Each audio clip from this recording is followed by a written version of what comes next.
Hello everyone, welcome to Listen Up. So today we are going to discuss about the second part of the power system, which is distribution. The first part is transmission. So what is distribution? The part of power system which is under local service is considered as distribution. So if I talk about distribution, it starts from substation. Substation from the substation which is kept at 33 kV, which is kept at 33 kV. From there the power is transferred by the main conductor, which are called as feeders. The feeders are kept at 33 or 11 kV. The power is further carried by distributors, which are kept at 11 kV, 400 volt or 230 volt. From distributor, the power is trapped by the service line to the load. If we see this diagram, we can understand this is substation, and from the substation there is different feeders which supply power to the distributor, which are interconnected, and from distributor we provide power to service main. Now classification or distribution is based on three types. First is nature of supply, second is construction, third is scheme of connectivity. So we all know the nature of supply have two parts. First is AC supply and second is DC supply. According to construction, first is overhead, second is underground, which is basically provided in the residential area. Third is scheme of connectivity. So according to scheme of connectivity, first is radial scheme, second is ring main scheme, and third is interconnected system. So we will see what is radial scheme, ring main scheme and interconnected system. So the first is radial scheme. In this radial scheme, the feeders is radially taken from substation from which different distributors are trapped. This scheme is very simple and easy to maintain. It is mostly provided in rural electrification. Okay, so this is mostly provided in rural electrification, but it has few disadvantages. We will see what are the disadvantages. The disadvantage with this scheme is, first, different feeders are supplied with different voltage. What it means, suppose at this point we are getting 260 volt, and due to the distance between these two distributors there will be a voltage drop which is equal to 30 volt. Suppose there is a voltage drop of 30 volt, so this distributor will get 230 volt. Okay, similarly there is a distance between these two distributor.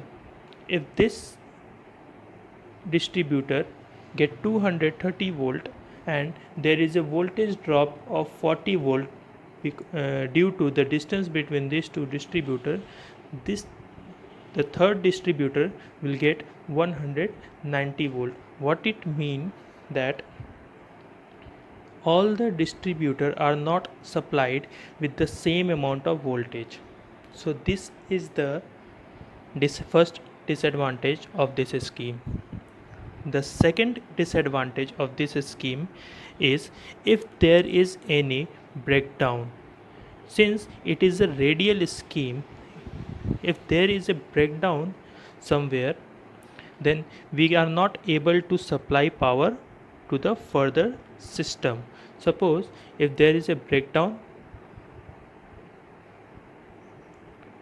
if there is a breakdown at this point. So the substation can only supply power to the first and the second distributor, but it cannot supply to the third distributor. So this is the second disadvantage with this system. Third, that we have seen in the first example, we have seen that this distributor will get 260 volt, and this distributor got 230 volt. Because of the voltage drop, this distributor got 190 volt because of the 40 voltage drop of 40 volt. So because of this, we can see the consumer away from the feeder will receive less amount of voltage, since D3, the third distributor, is away from the first and second distributor. This will receive less amount of voltage because the voltage drop of the line will be more for this distributor. The second main scheme is ring main scheme. So in this scheme, these are the distribution transformer. In this scheme, the primaries of the distribution transformer are interconnected to form a ring. Hence, this system is called as ring main scheme. This method is little complex compared to radial scheme, and it is used for suburban areas.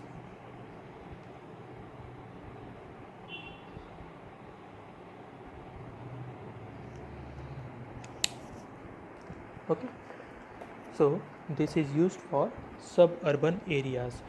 The disadvantage of radial scheme is minimized in ring main scheme. The voltage drop is minimized because the third distributor is not, we cannot tell that the third distributor is away from the feeders. It is interconnected in a ring type. So in this scheme, the voltage drop is minimized, and there is a reliability of power continuity. In other direction, if line is breakdown in regular direction, suppose somewhere this breakdown occur at this point, and power was transferred to this distribution in this direction. If there is a breakdown, we are not able to supply power in this direction, then the power will be delivered in this direction. Okay, so the disadvantage of radial scheme is minimized in ring main scheme.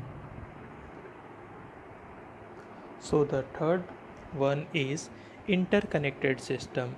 As we see from this diagram, all the distributor and substation are interconnected. In this, the total distribution network is placed in between two stations. One is main and second is auxiliary. Any one will be main and second one will be auxiliary. Now, because of two substation, the scheme is costlier, because in other scheme we were using one substation. So due to this interconnected system, there is two substation. Due to this scheme is actually costlier than the previous scheme, and it is more complex, because as the number of equipment increases in your system, and as the number of bodies increases in your system will get more and more complex. This is considered for the urban electrification. Okay, so this system we use for urban electrification. The great advantage is provided by this system is to provide reliability against the substation failure. Suppose if there is the main substation fail to deliver power, the auxiliary substation will deliver power to the distribution, during which the fault is removed from the first substation. Now, from this system, we will not only get reliability against substation failure, other advantages like continuity, less voltage drop are also possible. So, this was the classification of distribution. In next video, we will see about DC distribution. Thank you.